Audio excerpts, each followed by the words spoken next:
Ginapanindugan sang kampo ni Vice President Sara Duterte nga ginapanginwala nila ang alegasyon nga nakakontrata na ang Vice Presidente sang manugpatay sang tawo agod nga patyon si President Ferdinand Bongbong Marcos Jr. Sabat ini ni Defense Counsel Attorney Mark Benluan sanggid pamangkot siya ni Senator Judge Bam Aquino. Suno kay Benluan, hindi husto ang alegasyon kag magapresentar ang defense ang ebidensya agod nga balion ini nga claims o kon mga pahayag.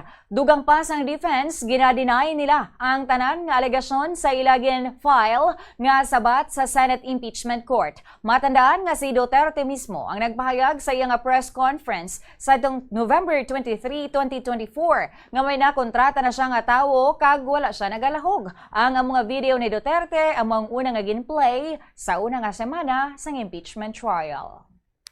Sa lahat ng mga sagot ninyo, Attorney Benluan, parang hindi ko nakita na tinanggi ng inyong kliyente o ng depensa na may nakausap ang Vice Presidente na tao para gawin yung mga bagay na ito.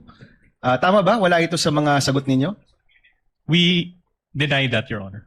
You deny? That is not accurate, Your Honor, and we will present evidence or counter evidence to prove Okay. that. So let me clarify. Sa lahat ng sagot ninyo so far, hindi pa nyo tinatanggi ito, pero in your time presenting evidence, you will deny that there was a person contracted by the Vice President. Your Honor, to clarify, I don't understand, Your Honor, when we were asked, but In your because answer, you have an answer. There is an impeachment we complaint. denied it, Your Honor. We denied it in our answer, which we filed before the Senate Impeachment Court.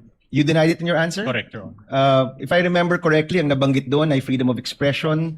Was there an exact statement there na hindi totoo na meron ngang kinontrata ang o kinausap ang Vice Presidente para gawin ito? We maintain our position that we denied it, Your Honor. Okay. It is there in our answer.